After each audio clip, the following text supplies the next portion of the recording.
Of all the sovereigns who shaped the destiny of nations, few ever imagined that their final battle would be fought not on distant battlefields, but deep within the rotting fortress of their own flesh. And yet here lies the truth behind one of history's most horrific royal deaths, a story so gruesome it threatens to blur the line between dark history documentary and true historical horror for King Philip II of Spain. Once master of the first global empire, where the sun never set, died not merely as a man but as a living feast for creatures infinitely smaller than the smallest of his subjects, transforming the grandeur of monarchy into a spectacle of infestation horror, so vile that even time has struggled to bury it beneath the dust of forgotten centuries. And as you watch this, I dare you to imagine how absolute power can crumble, not from assassins, nor from betrayal,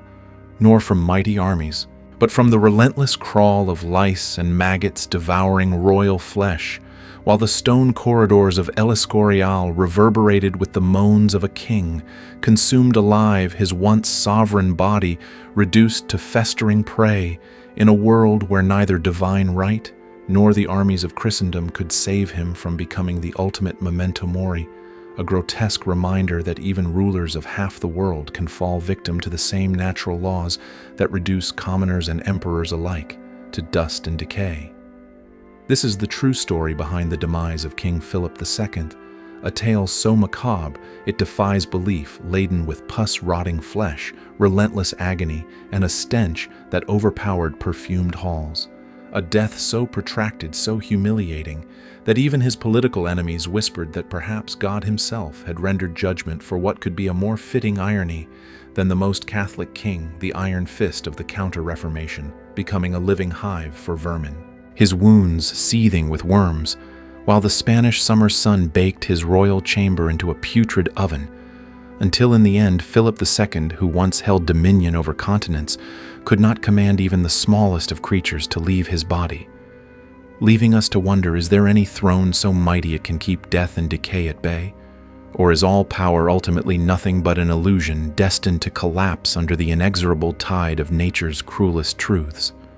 Philip II of Spain stood not merely as a monarch, but as a colossus bestriding continents, his very name synonymous with dominion iron will, and a realm so vast that the sun itself dared never set upon it. And in the chronicles of dark history,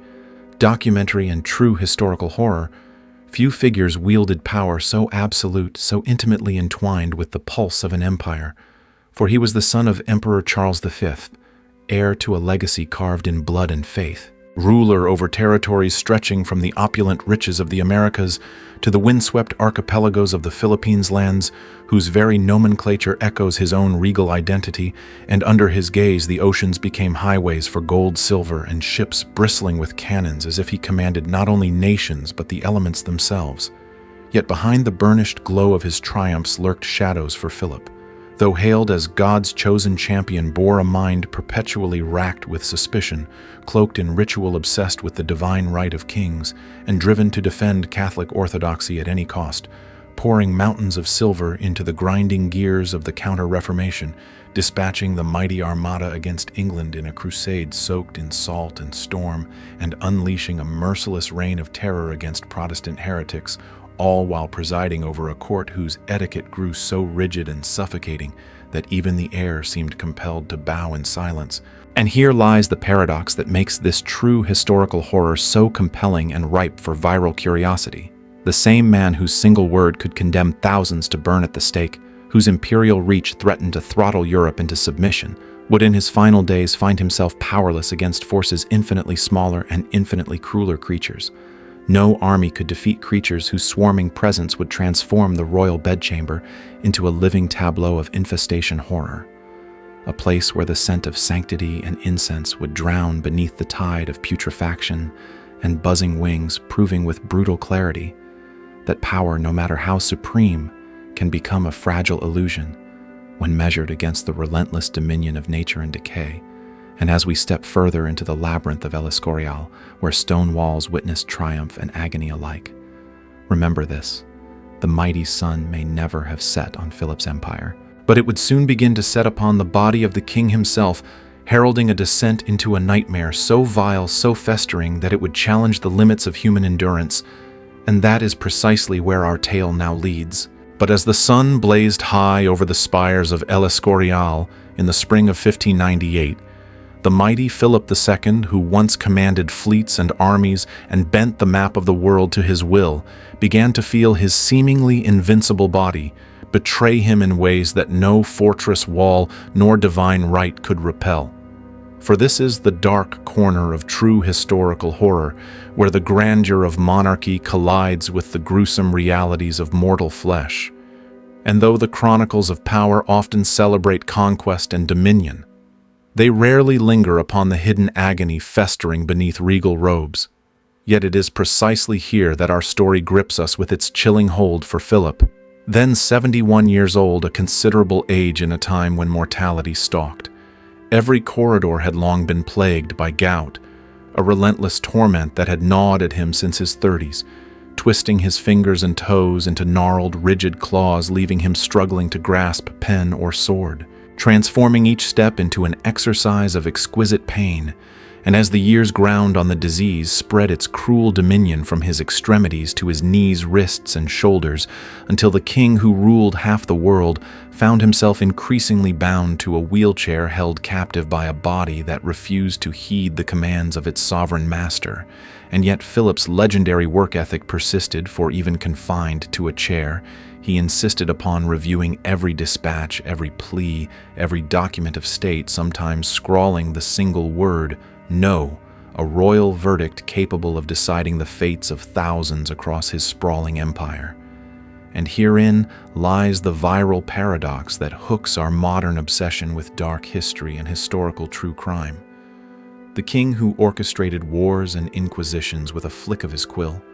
would soon be unable even to lift a hand to scratch his own skin. For what began as the familiar flames of gout igniting his joints would soon ignite a chain reaction of horrors beyond imagining, setting the stage for a descent into a living hell, where disease, corruption, and a swarm of lesser creatures would reduce the most powerful monarch in Christendom to a man rotting alive within the silence of stone walls.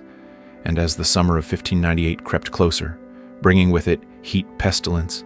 and the scent of inevitable decay, Philip's final ordeal was preparing to unfold in ways neither he nor the trembling courtiers around him could yet comprehend, and what came next would redefine the boundaries of royal suffering forever. By June of 1598, as the Spanish sun glared mercilessly upon the gleaming roofs of El Escorial, the fortress palace that Philip II had built to symbolize his empire's eternal might, the king's body, already twisted and battered by decades of relentless gout, began to betray him in ways so monstrous they would etch his final days into the annals of true historical horror for what had once been confined to searing pain. In his joints now erupted into a nightmarish spectacle of festering wounds and royal flesh under siege, and this was the precise moment where the story morphs from the chronicles of a suffering monarch into the viral terrain of dark history. Documentary and infestation horror for Philip, whose trembling signature could once ignite wars and silence dissent, found himself gripped by sudden fevers, so high they plunged him into delirium, leaving him mumbling half-formed decrees as abscesses began to sprout across his right knee and hand, pustules swollen and glistening like malignant pearls, each one ready to burst forth a tide of pus and blood. A hideous mockery of the treasures his ships once carried across the oceans, and the royal physicians wielding the limited arsenal of medieval medicine resorted to cupping, bloodletting, and foul-smelling poultices in a desperate bid to halt the onslaught. But nature, that most remorseless of sovereigns, refused to be swayed by crown or clergy, and so the infection advanced with terrifying speed, devouring muscle and flaming tissue and transforming the royal bedchamber into an echo chamber of groans and weeping. For within weeks, Philip was no longer merely a king, battling disease, but a prisoner of his own decaying body, able to move only his head and his left arm. And here the viral paradox deepens. This was the same monarch whose iron will shape the fates of continents, who had unleashed fleets and armies upon his enemies, now reduced to pleading glances toward his attendants to relieve him of the simplest bodily indignities for the protocols of Spanish etiquette that once demanded genuflection and whispered reverence, crumbled beneath the relentless demands of festering sores and unstoppable excretions. and the man whose very name once summoned awe now lay soiled in his own filth, when his exhausted attendants could not change the sheets quickly enough. And yet as July's heat loomed closer, Philip's torments were far from reaching their peak,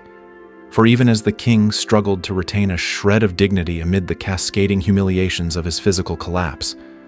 a more unspeakable horror was gathering strength, lurking just beyond the threshold of the royal bedchamber, ready to invade not only his body but every corner of the palace itself.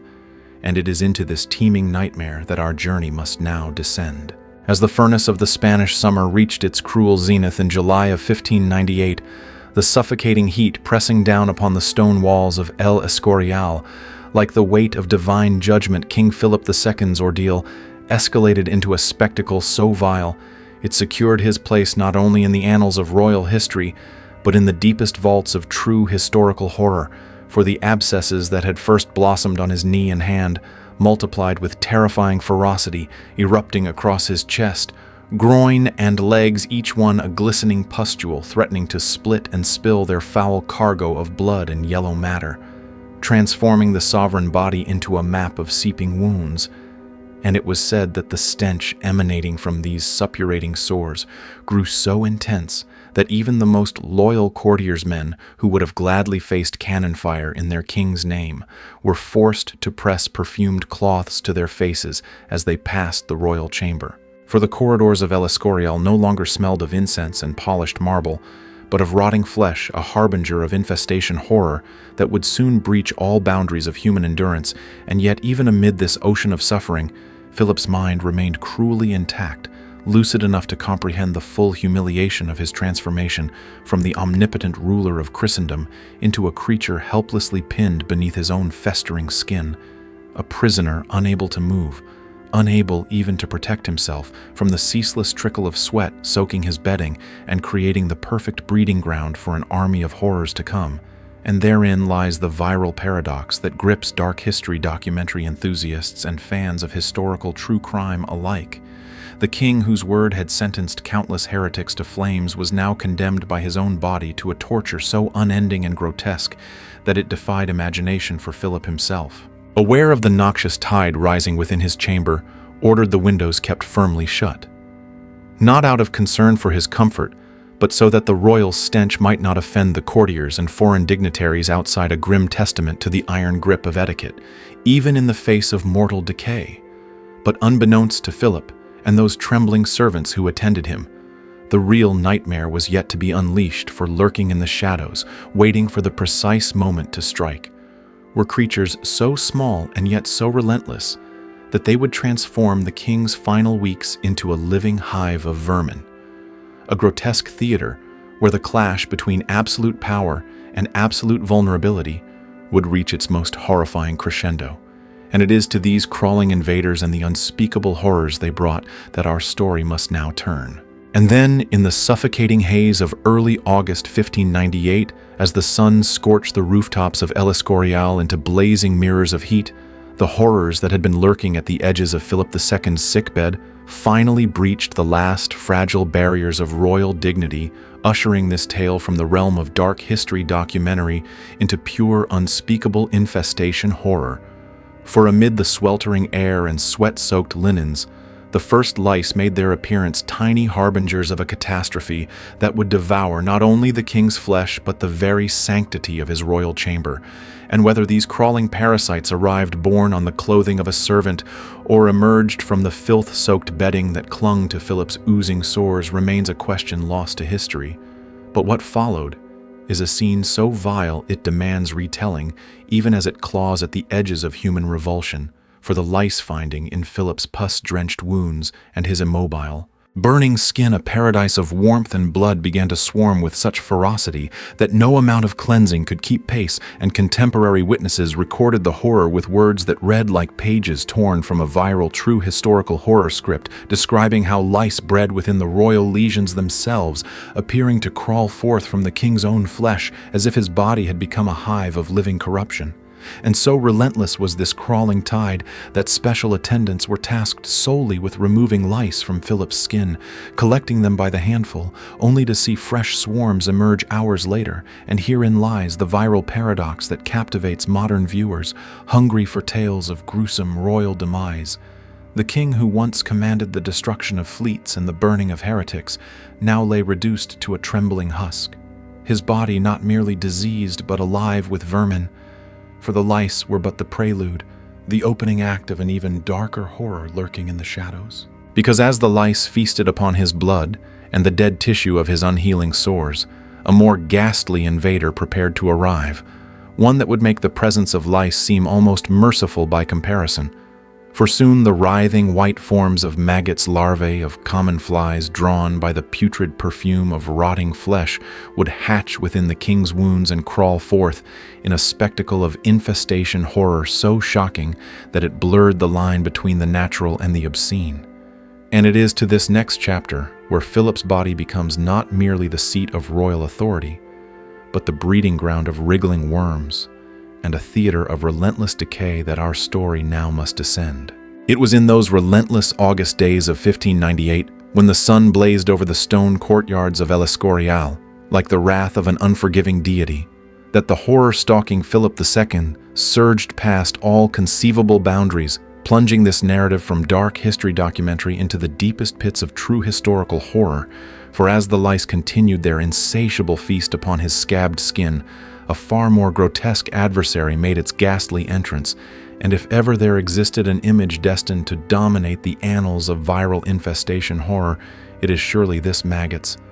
Pale and writhing began to hatch and squirm within the king's open wounds, born of common flies drawn to the rank stench of royal flesh turning liquid beneath the suffocating Spanish heat, and the royal physician's men who once boasted of curing monarchs and exorcising demons could do nothing as the larvae burrowed deeper, seeking the warm, soft tissues beneath layers of rotting flesh. Each day transformed into a macabre ritual, where trembling servants scraped away colonies of worms from the ulcers only to find new broods crawling forth by morning, and among the chronicles of historical true crime and viral tales of royal demise, few moments strike the senses so violently as the revelation that a monarch once regarded as semi-divine now played unwilling host to an ecosystem devouring him alive, for witnesses recorded that one massive ulcer on Philip's right hip grew so cavernous it exposed bone, a fist-sized pit into which maggots nestled their bodies glistening with the fluids of corruption,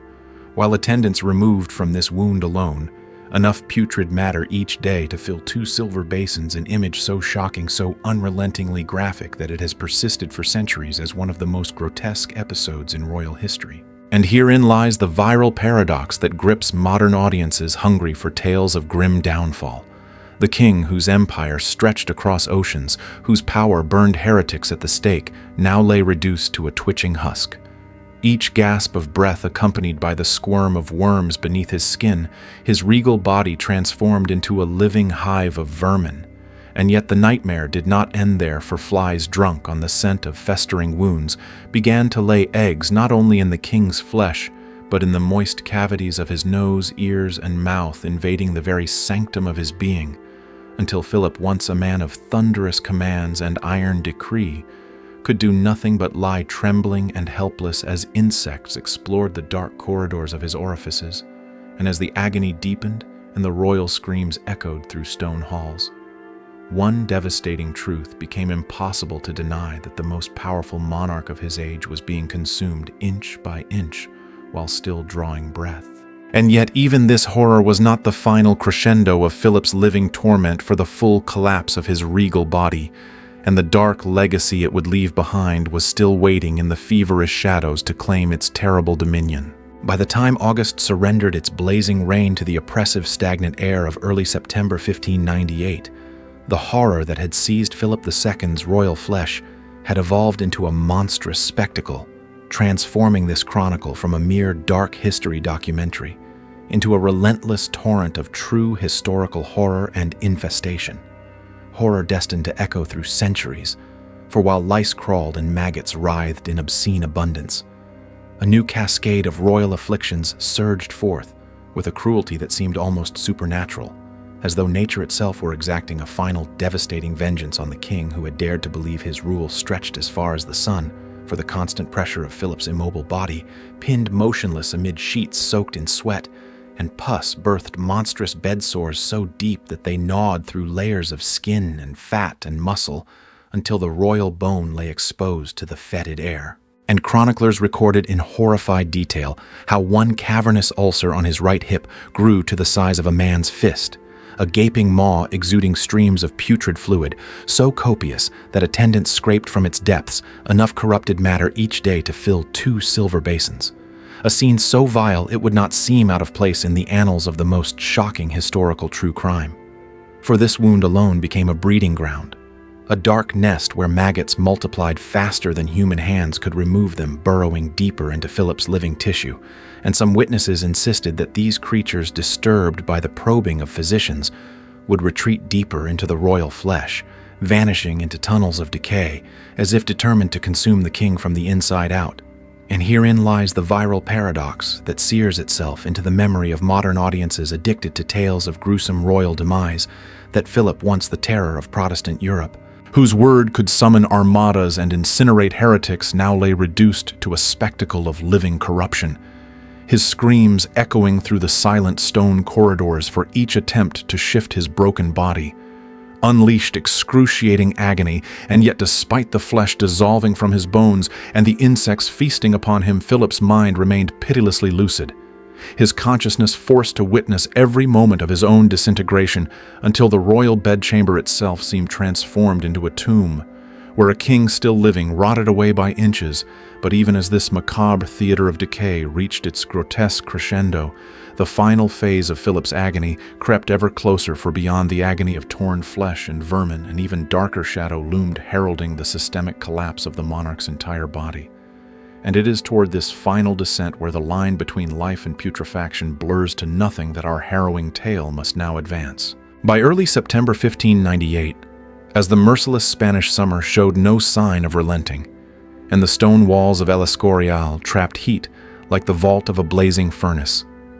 King Philip II's body, already transformed into a living hive of lice and maggots, began to collapse under the weight of systemic failure, thrusting this narrative even deeper into the annals of true historical horror and dark history documentary. For the monarch, who once dictated the destinies of entire continents, now faced an invisible, all-consuming adversary from within, as persistent, foul-smelling diarrhea erupted, soaking his sheets and further poisoning the air of a chamber already steeped in the stench of rotting flesh, and the ceaseless flow of putrid fluids left his attendants frantically struggling to keep pace. Yet each effort seemed only to smear the filth and spread the corruption, while the royal body continued to waste away. And as the infection burrowed deeper, Philip's kidneys began to fail, ushering in a tide of edema that caused his legs and abdomen to swell grotesquely, stretching the diseased flesh to the point of splitting,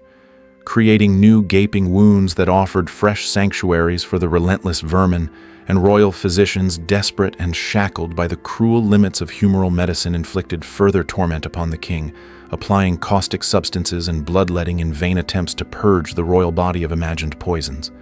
But these treatments, laced with toxic compounds like mercury and arsenic, only burned and devastated already, necrotic tissue hastening the monarch's spiral into the abyss, and amid the blistering heat that refused to abate, Philip's fever climbed higher, plunging him into fits of delirium where he muttered half-forgotten prayers and royal decrees. Yet even in these moments of slipping consciousness, his mind would often return to a single haunting object, the crucifix once held by his father, Emperor Charles V. In his own final moments, a symbol of both imperial power and mortal fragility, which Philip now demanded be brought to his bedside, repeatedly seeking salvation amid the storm of rot and agony consuming him alive. And herein lies the viral paradox that has captivated modern audiences obsessed with historical true crime and royal downfall, that a monarch whose breath once determined the fate of nations was now unable even to command the smallest creatures from invading his flesh. And as the final threads of Philip's life began to unravel, the agony reached a crescendo, where each labored gasp carried the foul perfume of internal decay, heralding the last phase of his horrific journey. And it is toward this grim and rattling end where power itself dissolves into dust that our tale must now inexorably descend. By the second week of September 1598, as the suffocating heat clawed at the stones of Escorial and the scent of royal corruption seeped through even the thickest draperies, the final chapter of Philip II's living nightmare approached, with a relentless certainty, pushing this narrative into the highest echelons of true historical horror and dark history documentary for the king, who once signed decrees that reshaped continents now lay gasping, drowning in the consequences of a body succumbing to total collapse as fluid accumulated within his chest, each shallow breath punctuated by a rattling groan and carrying with it the foul perfume of decay that no incense nor perfumed cloth could mask. And the courtiers who had once bowed low before him now turned pale and wept, or fled the room in terror, for the scene before them was not merely one of death, but of a sovereign disintegrating while still alive. His flesh a festering ruin alive with vermin, his eyes sunken yet painfully aware of every indignity, and amid this crescendo of royal suffering, Philip summoned his remaining strength to call for his children for the future. Philip III, who shielded for so long from the worst of his father's torments, now entered the royal chamber and nearly collapsed from the sight and smell, for before him lay not the formidable architect of the Spanish Empire, but a husk of a man consumed by lice maggots and suppurating sores, the air thick with an odor so potent it seemed to cling to the very soul. And herein lies the viral paradox that grips modern viewers obsessed with tales of historical true crime and the downfall of monarchs, that a man who once burned heretics and commanded fleets now spoke softly of how he had been treated like an old dog, a bitter echo of the collapse of absolute power. And in these final moments, Philip attempted to impart words of wisdom to his heir, warning him that thrones are fragile, the courtier's loyalty is fickle, and that power, no matter how absolute, cannot forestall the decay awaiting all flesh. And yet, even as he spoke, flies continued to swarm around the sacred oil during the rites of extreme unction, landing upon his skin, drawn inexorably to the scent of mortality, merging the symbols of divine grace with the raw spectacle of human putrefaction. And as the royal physicians and priests leaned close, desperately trying to ease his passage, Philip's breathing grew labored, each gasp more shallow than the last, until as dawn crept across the sky on September 13, 1598, he drew his final breath, leaving behind a legacy stained not only by empire, but by the grotesque spectacle of his own bodily ruin. And yet even in death, the nightmare refused to release its grip, for what awaited Philip's corpse and the Spanish court in the hours and days to follow would ensure that his end would echo in infamy through centuries to come. And it is toward these final, morbid rituals and the aftermath of a king's disintegration that our tale now turns. Yet even in death, King Philip II found no swift deliverance from the relentless grip of horror that had consumed his final weeks, for as dawn rose on September 13, 1598, and the last breath escaped his festering chest, the monstrous spectacle of his demise refused to vanish into silence, instead clawing its way into the annals of true historical horror and dark history documentary with a vengeance destined to fascinate and repulse for centuries to come. For when the royal embalmers approached the corpse of Europe's most powerful monarch, they were met not with the solemn dignity befitting a king, but with a grotesque catastrophe that defied even the seasoned hands of those accustomed to preparing the dead, for Philip's body, ravaged beyond endurance, had already begun to dissolve the flesh, so compromised by weeks of necrosis infestation and septic corruption that it threatened to fall apart beneath their touch, and records whisper of how royal officials, panicked at the speed of the decomposition, ordered the embalmers to work with unholy haste, dousing the royal remains with torrents of perfumes, spices, and potent preservative compounds. Yet no measure of fragrant oils nor powdered resins could fully conceal the reek of rotting human tissue that billowed from the body, staining the air with the unmistakable scent of mortality. And herein lies the viral paradox that grips modern audiences enthralled by tales of royal downfall and historical true crime, that the king whose fleets once darkened oceans, whose word was law over continents, whose iron will had extinguished heretical flames across Europe, now lay as a ruin so foul that even his funeral was shortened. The rituals hastily concluded, the sealed coffin rushed to the royal crypt beneath El Escorial, away from the horrified gazes of nobles and foreign dignitaries alike, lest the spectacle of decay taint the image of Spanish majesty. And yet, despite the court's efforts to sanitize the narrative news of Philip's ghastly end, spilled beyond Spain's borders, like spilled blood flooding Protestant nations with a triumphal glee for pamphlets and whispered rumors, declared his grotesque suffering as divine retribution for the fires of the Inquisition and the rivers of blood shed during the Dutch Revolt. While in Spain itself, official chronicles worked tirelessly to transform the dying king's screams into pious whispers, crafting a tale of unwavering faith rather than a record of a sovereign consumed alive. And so it is that Philip's legacy stands forever divided between the monumental empire he commanded and the infestation horror of his demise.